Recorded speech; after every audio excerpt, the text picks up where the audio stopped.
Alors on continue une quatrième vidéo sur finalement pourquoi intégrer. Pourquoi intégrer euh, des pratiques en psychothérapie. On peut se dire que finalement ça n'est pas forcément bien utile et qu'on pourrait rester bloqué dans un modèle. Pourquoi pas? Je pense que encore une fois, à partir du moment où on peut comprendre, saisir les limites de notre modèle, de notre façon de voir les choses, c'est entendable, mais il faut quand même se dire par la même occasion que la façon dont on a de regarder la réalité est conditionnée par nos références internes et que d'une certaine manière, les phénomènes pourraient être enfermés en partie par notre vision des choses. Le regard a ceci d'intéressant qu'il donne une expertise, il donne une voie à l'ouverture de processus de changement, mais rien ne nous dit qu'on a forcément en main l'outil universel qui permettrait de venir en aide à tout le monde. La question pour moi, c'est la question du discours que l'on peut tenir des maîtres ou que l'on peut tenir et de l'allégeance possible à différents modèles. Alors il y a deux citations que je tenais vraiment à donner qui me semblent pertinentes. Donc Albert Bandura, en 1969, nous parle du comportement associé à la peur. Et il dit ceci: l'extinction du comportement d'évitement s'obtient par une exposition répétée à des stimuli subjectivement effrayants dans des conditions conçues pour éviter tant les comportements d'évitement que les conséquences adverses qui sont appréhendées. Donc vous avez bien compris que là on est dans une optique, pour caricaturer rapidement, cognitivo-comportementale, on est dans l'exposition au comportement phobogène. Enfin, à l'objet phobogène qui provoque des comportements d'évitement et des angoisses, plutôt des manifestations d'anxiété pour être plus précis. Otto Fénichel, en 1941, donc on peut comprendre qu'il est d'un autre bord théorique clairement, disait auparavant ceci, mais écoutez bien: une personne qui a peur, placée dans une situation dans laquelle ce qu'elle craint se produit sans entraîner de conséquences négatives, ne verra pas sa peur disparaître en une seule fois. Toutefois, elle aura un peu moins peur la deuxième fois et encore moins la troisième. Donc là, on est quand même un petit peu embarrassé, et je trouve que c'est toujours intéressant de tomber sur des pépites comme ça. C'est qu'on a deux praticiens qui viennent de deux mondes différents, et notamment un de l'approche comportementale et l'autre de l'approche psychanalytique, et qui sont face à un processus commun chez l'être humain, et finalement parlent à peu près la même langue. Donc le discours et l'allégeance, pour moi, sont à questionner quand on parle d'intégration. Lacan, justement, dans un de ses séminaires, nous parle de quatre types de discours. Le savoir occupe une place dominante. Derrière la transmission du savoir va se loger une tentative de maîtrise de l'autre par l'intermédiaire de ce qui lui est appris. Donc il y a notamment deux discours pour lui qui sont importants. D'une part, le discours de l'université. Donc la tentation peut être de n'étudier que ce qui est déjà connu. Donc ça viserait à un savoir inattaquable. Et ce qu'on appelle le discours du maître, c'est un discours qui produit une jouissance, selon lui, celle de pouvoir nommer. Le maître exerce l'ordre par la force en ignorant ce qui ne lui convient pas. Donc le maître met l'esclave au travail et tente de s'accaparer le surplus de jouissance qui résulte de ce travail. Son caractère fallacieux tient à ce qu'il donne à l'autre l'illusion qu'il pourrait devenir maître. Je voulais faire cet aparté rapidement, parce qu'on peut toujours critiquer Lacan, mais il a eu des fulgurances qui sont pertinentes au-delà de son modèle. Alors, pourquoi intégrer? Je vais revenir sur deux études qui sont extrêmement communes et connues par le monde anglo-saxon, qui restent encore malheureusement quasiment inconnues du monde francophone.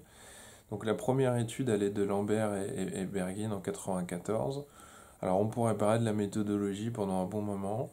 Bon, je propose qu'on s'attarde rapidement sur ce qui a été observé. On a évalué l'efficacité, entre guillemets, de différentes psychothérapies et on s'est demandé qu'est-ce qui pourrait provenir finalement de facteurs communs ou de facteurs plus spécifiques. Il en ressort de cette étude que les facteurs relationnels, notamment l'alliance thérapeutique, la relation thérapeutique aussi, sont importantes pour 30% de l'efficacité, compteraient pour 30% de l'efficacité d'un suivi. Les attentes du patient compteraient pour 15% de l'efficacité, les facteurs techniques pour 15%, et les facteurs extra-thérapeutiques, comme l'environnement, tout le contexte dans lequel le patient est pris et qui ne fait pas partie de la thérapie, compterait quand même pour 40% de l'efficacité. Ce qui veut dire tout de même qu'entre la relation, les attentes qu'a le patient et son environnement, tout ce qui n'est pas lié à la thérapie, 85% de l'efficacité proviendrait de ces trois facteurs. Il ne reste plus que 15 seuls pourcents pour les facteurs techniques. Donc on peut se poser la question quand même de la transmission durant une formation à la psychothérapie. Parfois, dans certaines formations, on est très attaché à donner des aspects très techniques pendant plusieurs années.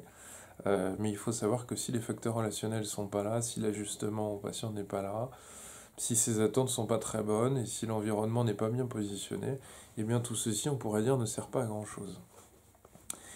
Wampold et Email, en 2015, ont refait une étude similaire. Pour eux, ils observent que les facteurs communs, les effets généraux qu'on peut retrouver à travers toutes les psychothérapies, pour le coup, expliqueraient 70% de l'efficacité d'une psychothérapie. Donc ça fait mal quand on sait que pour certains, ce qui est important, c'est de pouvoir se différencier des autres psychothérapies. Une variance de nature indéterminée, donc notamment une partie des variables du patient, compterait pour 22% de l'efficacité. Il reste donc des effets spécifiques d'une psychothérapie que 8% qui expliqueraient l'efficacité du suivi. Donc là, c'est un coup de poignard finalement qui vient remettre en place les choses d'une certaine manière. Luborsky avait parlé de ça notamment, c'est l'image qu'on peut voir sur la diapo. Il a parlé de l'effet dodo, à savoir que donc c'est une référence à Alice au Pays des Merveilles avec un animal imaginaire qui propose de faire une course, tout le monde part quand il veut et tout le monde s'arrête quand il a envie. Donc c'est complètement absurde et on lui demande de déterminer qui a gagné. Le personnage imaginaire qui est un dodo réfléchit et puis conclut que tout le monde a gagné un prix. Et c'est ce qu'a proposé Luborsky comme terme pour dire que toutes les psychothérapies ont gagné un prix.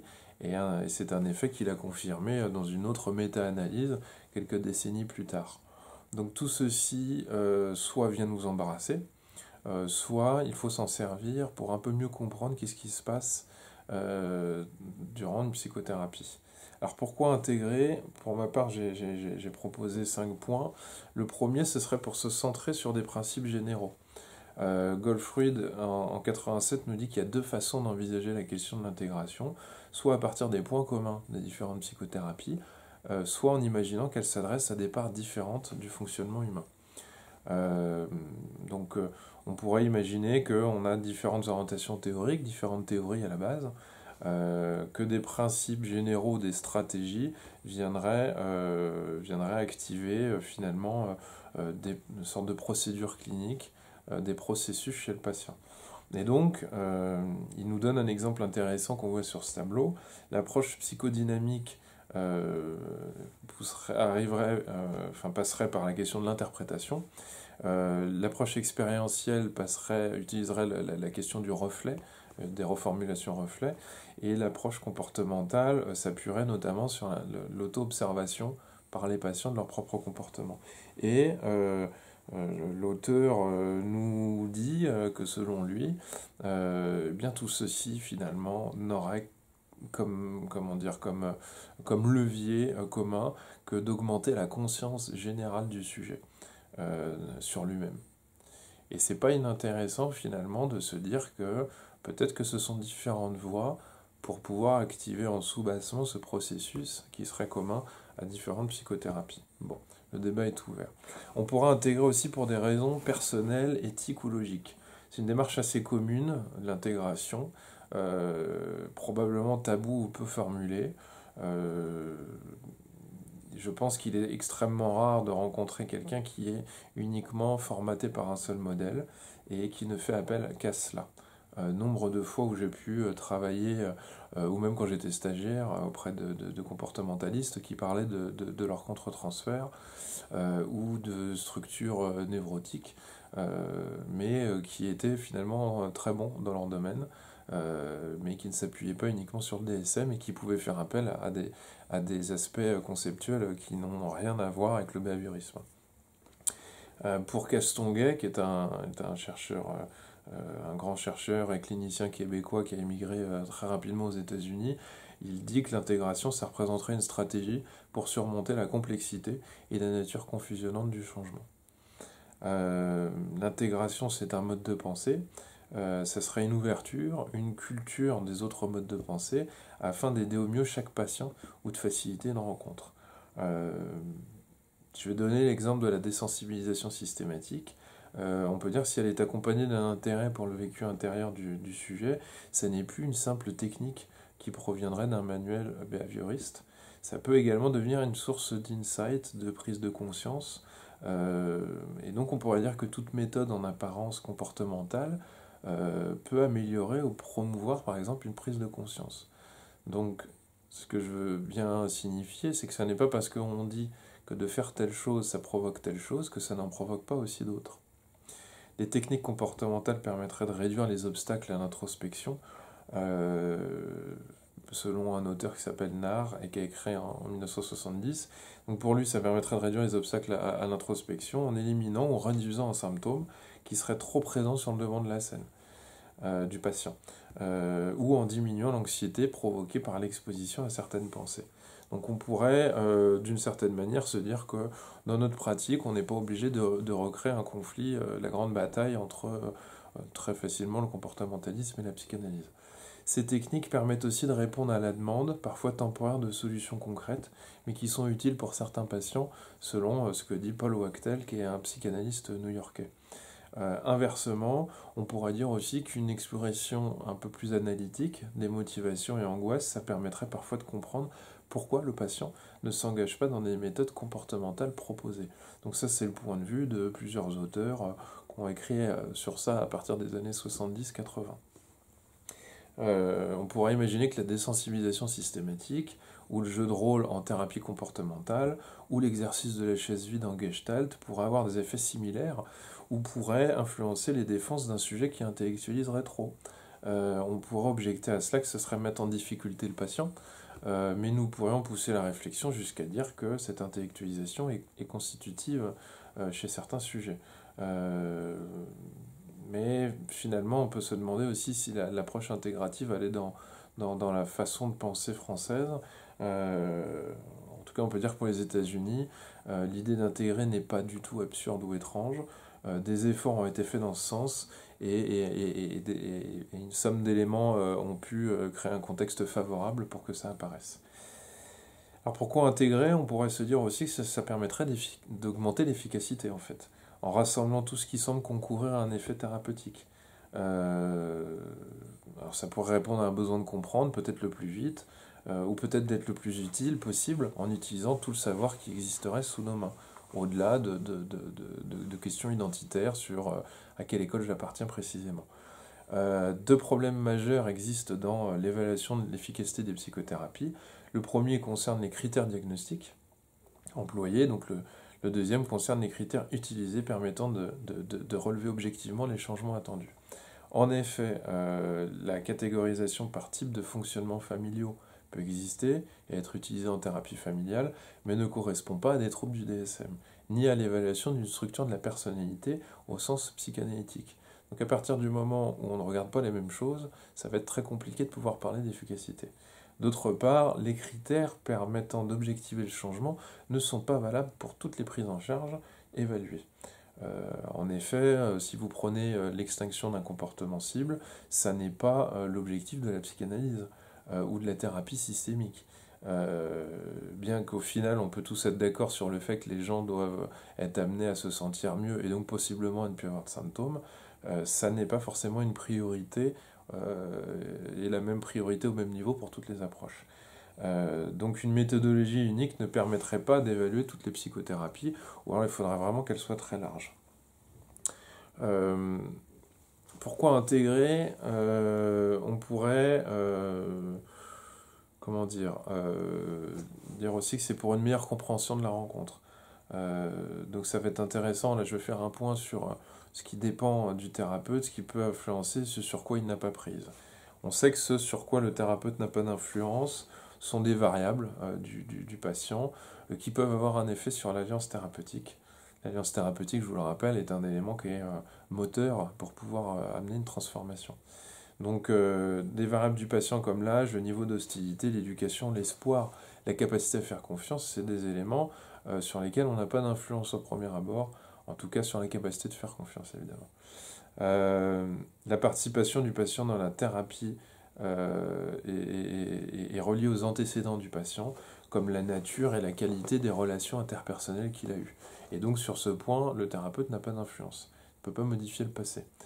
Les variables du patient comme sa souplesse d'esprit, dans l'espoir dans le traitement et sa souffrance psychique compteraient, selon une étude de 1985, pour 11% de l'efficacité. Alors maintenant, qu'est-ce qui dépend du thérapeute? On sait que chez le thérapeute, peu d'hostilité, un bon support social perçu, un confort avec la proximité sont des composantes qui augmentent la perception positive d'une partie de l'alliance thérapeutique.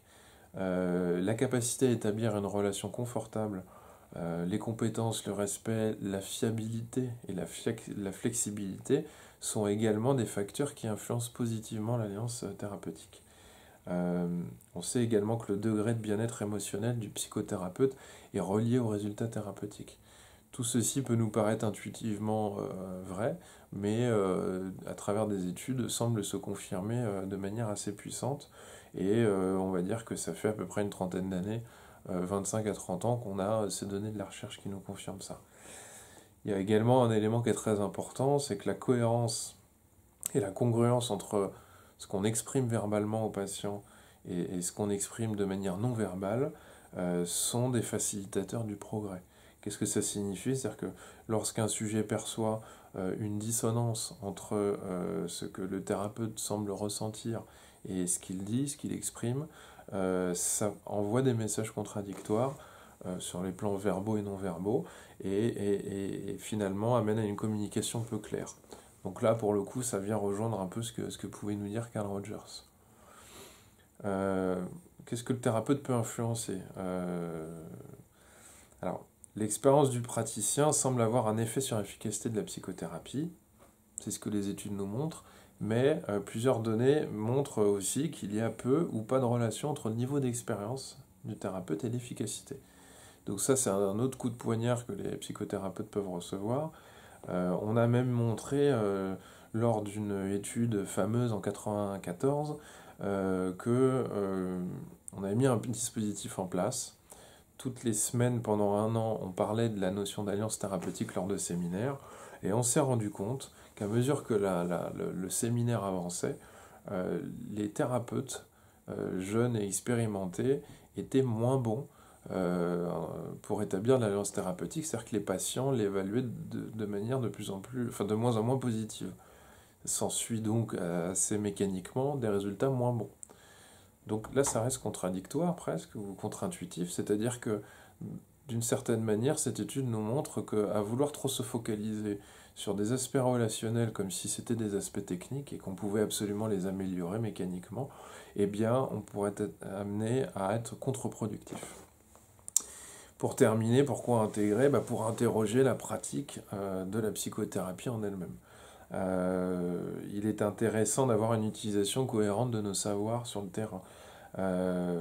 Parfois, on peut avoir des pratiques un peu en patchwork, un peu en mosaïque, qui n'ont pas de justification ou de cohérence. La majorité des psychothérapeutes pratiquent du sur-mesure, en s'inspirant de ce qui existe autour d'eux et de leur orientation officielle. Il est important de discuter, de réfléchir, d'argumenter sur toute la multitude d'interactions qui existent entre ces théories, entre ces stratégies, ces outils, entre ces positionnements internes qui vont émerger chez le thérapeute lors des rencontres cliniques, puisqu'elles vont grandement influencer en fait la direction d'un suivi thérapeutique. Interroger finalement les psychothérapies à travers l'intégration Ça devrait permettre d'évoquer les mécanismes en jeu qui vont transformer l'intuition, mais aussi l'analyse du clinicien en concept, et le concept en théorie, et la théorie en pratique incarnée. Historiquement, l'intégration était plutôt dans une approche matérialiste, elle partait des pratiques. C'est une façon d'interroger nos pratiques entre elles, ce qui a le mérite de leur proposer une base commune, plutôt que d'essayer une critique du modèle par le modèle lui-même. Euh, Pourquoi faire tout ça finalement? Pour essayer, selon moi, de trouver quelque chose à ressortir quelque chose de pertinent de cette tension entre être centré sur les idées ou être pragmatique.